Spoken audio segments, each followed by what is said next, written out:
Good news naman tayo, bukas na po sa trapiko ang lahat ng lane sa Marilao northbound segment matapos ang mabigat na trapiko dahil sa pagkukumpuni sa Marilao Interchange Bridge.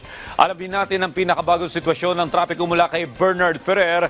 Live, Rise and Shine, Bernard.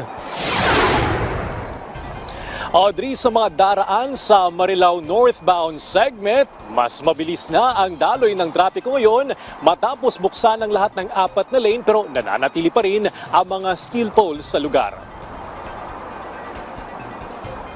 Simula alauna ng madaling araw, binuksan na sa mga motorista ang lahat ng 4 na lane ng Marilao northbound segment. Ayon sa North Luzon Expressway o NLEX, mas maaga ito kumpara sa itinakdang schedule.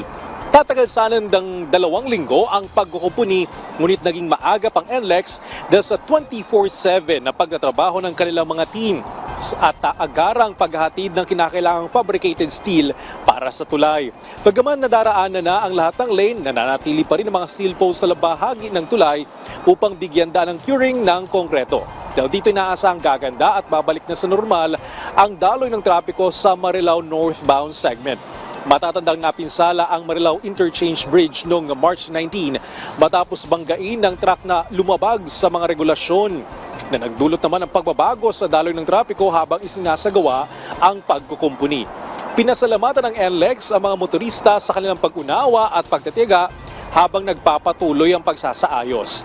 Tiniyak din ng NLEX na patuloy nilang pinaigting ang mga hakbang para sa kaligtasan at mas maginhawang biyahe ng mga motorista. Audrey, sa ngayon mabilis din ang takbo ng mga sasakyan sa magkabilang lane ng NLEX Balintawak. Paalala sa ating mga motorista na tiyaking maayos at na nasa kondisyon ang kanilang sasakyan at sarili bago magmaneho. Balik sa'yo, Audrey. Maraming salamat, Bernard Ferrer.